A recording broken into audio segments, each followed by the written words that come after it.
Welcome to Surf Lessons with Scott Batch. I'm Scott Batch. Hey, in today's episode, it's all about trying to find a good place to paddle out when you're starting.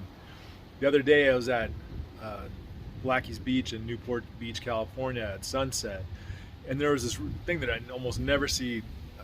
It was so crazy. It was so small at one end of the beach by the pier, only about waist to shoulder high, and at the other end of the pier, it was like almost 10 feet tall, the waves. So it was a really good opportunity to point out that when you go to the beach, you want to find the best wave for yourself. You want to find a nice place where all the beginners are hanging out instead of where the more intermediate or expert surfers are at. So in this video, it's so dark, I'm so sorry. You're not going to be able to see the surfers very well, but you can still get something out of what I'm saying. And if you can't, then just maybe put in some comments and ask me, like, what are you trying to say? But sorry, I'll try not to do it when it's so dark in the future. But I couldn't miss this opportunity. It was pretty cool what was going on with how small it was at one end of the beach, and then like 600 yards down the beach. It was so much bigger, like triple the size. And oh, there's one other thing. Stay tuned to the very end of the episode, because there are going to be two people surfing, and there was an interesting story about them, but you'll find out about it at the end. All right. Today I'm at Blackie's Beach, Newport Beach, and if you can see the waves over here, they look relatively small. That surfer over there is catching a wave, and it's only about 2.5 feet tall. But then what happens if you start to look and you come over here, packed over here with people, and the waves are much bigger. Waves are twice the size over here that they are over near the pier, and they get a little bit bigger as you go down. So when you're learning how to surf, and today, if you were here today, what you'd want to do is head over near these smaller waves if you're just starting out. I mean, like brand new, and you're a little bit hesitant to be in the water. These waves over here are going to be your best bet because they're so small. A lot less likely to hurt you as well. So what I'm going to do is walk over here, check it out, get a good look at these smaller waves so you can see what they look like. You can see some of the people on the inside learning how to surf. Perfect place right over here. The waves are about, on the outside, are about shoulder high. That's a good way to measure them, is by saying that they're like waist high, shoulder high, head high. Oh, here goes a guy catching a wave right there. Nice job. Oh, look what he did. So the great thing about today is that you're gonna have more push behind the whitewash, and the stronger the push in the whitewash, the easier it's gonna be to catch waves. Ah, we go, the little grom. So what you do? So we call kids that surf, we call them groms. Try and get in here a little bit closer. Okay, let's watch this guy as he paddles out, and he's holding his board to his side. When you're first starting out, this is what I would want to do if I was first starting out. I'd paddle out just like that. Once I get to a deep enough water where I can put my board down, then I'm going to put it down. So it's kind of what he's doing.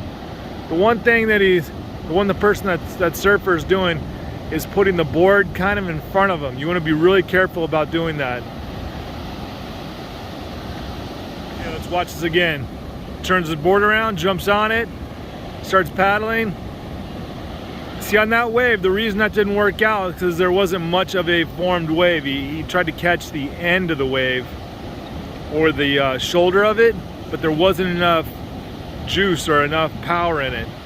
So what you need to do is walk out further to where the waves are breaking All right, so you see our surfer walking out. If I was in his situation, what I'd be doing is pushing further out, closer to where the other surfers are, so I could turn around and catch some waves at their most powerful point. Doing a good job of getting comfortable in the water though.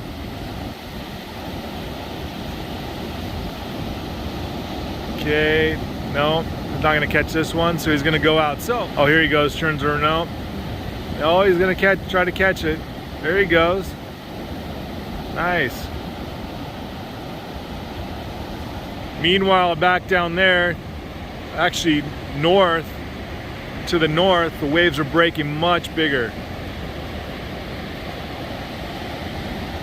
And so what I would do is, if I was starting out, and let's say I didn't have my my burpees were not that good, or I didn't have that much power, strength in my push-ups, one of the things I could do is hang out down here and catch these waves just like our surfer was. Catch the waves down here and just get used to this, coming out every day. Every day you can learn a little thing. Every day you can learn where the best place to park. You can learn sometimes there's better places to paddle out.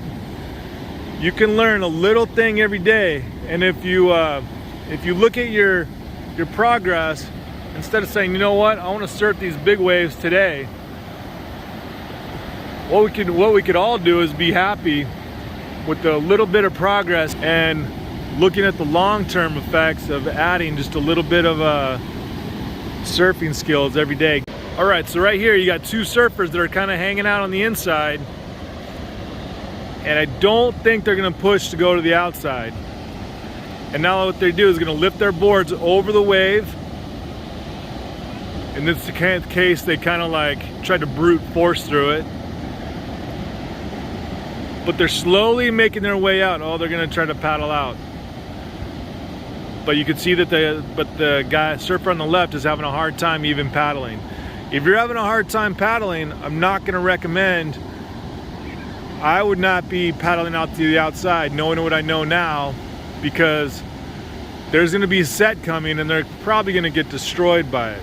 So what I'd wanna do is practice my paddling on the inside by just being where they basically are right now, and then I would turn around and paddle all the way back to shore.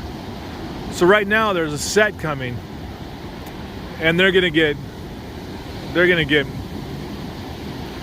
beat up by this, and they're also gonna be in the way of the other surfers. The surfer to the right though made the wise decision, and now he's just trying to like catch waves over here. The surfer to the left is still going, but he's about to get hit by this big wave on the outside, and also probably get in the way of other surfers.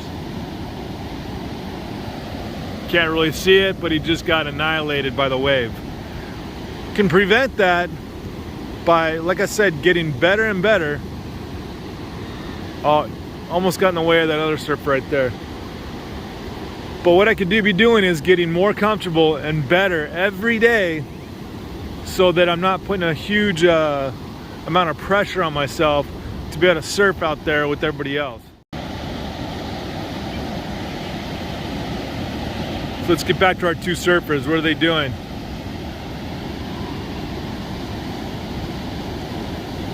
They're sitting right next to each other.